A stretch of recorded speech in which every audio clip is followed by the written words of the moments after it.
La Minute Crooner Attitude. Jean-Baptiste Tuzet. Les victoires de la musique 2020 ou le triomphe de Philippe Catherine. Ce soir, à la scène musicale auront lieu les interminables victoires de la musique, avec les prix du meilleur mixage, meilleur clip et souvent après un magistral générique rehaussé par un grand orchestre qui en promet, façon show à l'américaine. J'en profite d'ailleurs pour saluer toute l'équipe des victoires. Après, nous avons les pépites de la nouvelle chanson française et urbaine. Et bon, il faut le dire, ça n'est pas le Carnegie Hall avec Ella Fitzgerald qui entre en scène. Sauf à inviter une pointure internationale du type Stevie Wonder, comme ce fut le cas une année quand les victoires étaient enregistrées porte de Pantin. Avec le fabuleux grand orchestre des victoires, Stevie avait mis le feu, comme on dit. Et pendant quelques minutes, on se serait cru au fameux Brit Awards britannique.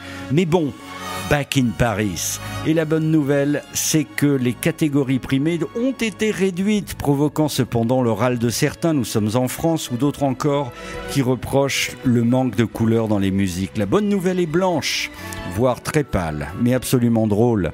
C'est la présence montante de Philippe Catherine, ce génial fantaisiste du clip, du cinéma et de la chanson, qui semblerait en ce moment, au travers d'un film à la une en duo avec Danny Boone intitulé Le Lion, ainsi que sa participation aux victoires avec un duo complètement surréaliste au meilleur sens du terme avec la très populaire jeune chanteuse Angèle. Bravo Philippe, vous êtes au top.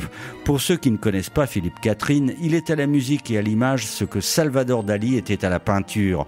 Avec son physique décalé, sa voix pointue, il n'a rien de sexy de prime abord et ses clips conceptuels tels que Il veut faire un film sont franchement désopilants. Sa participation au film La Tour de contrôle infernale confine au génie avec une expertise magnifique dans l'art du décalage. C'est vrai qu'on pouvait croire qu'il se moquait. Croivé ? Carrément ? Et toi tu te fous de ma gueule ? Non. Croivé ? N'importe quoi.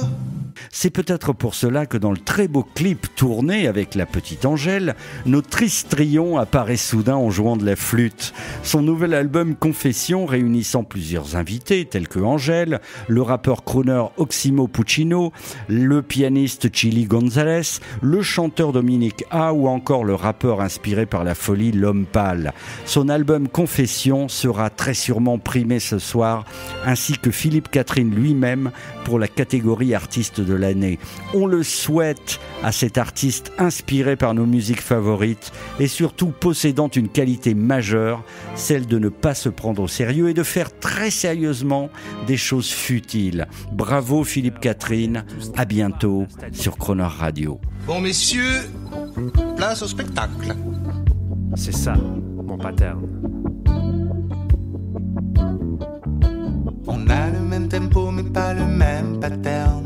On a le même tempo mais pas le même pattern. On a le même tempo mais pas le même pattern. On a le même tempo mais pas le même pattern. On a le même tempo mais pas le même pattern. On a le même tempo mais pas le même pattern. On a le même tempo mais pas le même pattern. On a le même tempo mais pas le même pattern. On chante la même mélodie. On chante la même mélodie, mais pas avec les mêmes harmonies. Je chante à cette octave Et moi à cette octave. je chante les mêmes mots. Pas tout à fait les mêmes mots, pas tout à fait les mêmes mots, pas tout à fait les mêmes mots, pas tout à fait les mêmes mots, pas tout à fait les mêmes mots, pas tout à fait les mêmes mots, pas tout à fait les mêmes mots. Tout à fait les mêmes mots, tout à fait les mêmes mots, les mêmes mots. Retrouvez la Minute Crooner Attitude de Jean-Baptiste Tuzet en podcast sur le crooner.fr.